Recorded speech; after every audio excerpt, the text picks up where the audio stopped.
The term scope in the context of projects refers to project scope and product scope.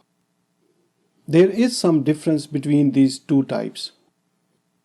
Say the project is to deliver this remote unit.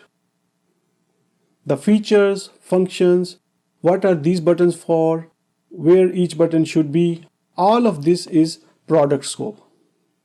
First, collect requirements, then define specifications, and then design the product based on the specifications and requirements. Now the project team has to build this remote.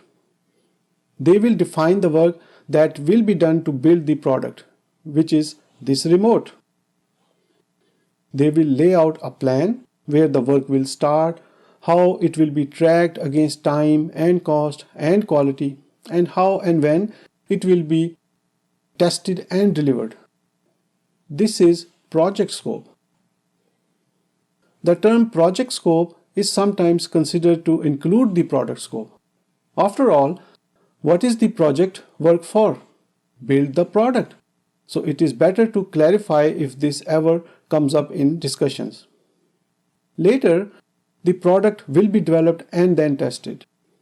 The developed product will be tested against the requirements and specifications, which is the product scope.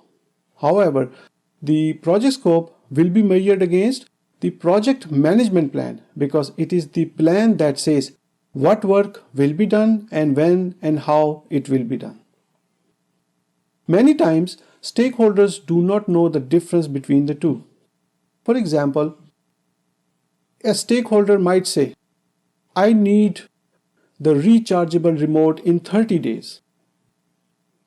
The stakeholder gave elements of both product and project scope. Product scope, a rechargeable remote. Project scope, delivery in 30 days. Hence, the project team needs to understand the difference in order to isolate them and deal with them in their respective category so that the scope gets well defined.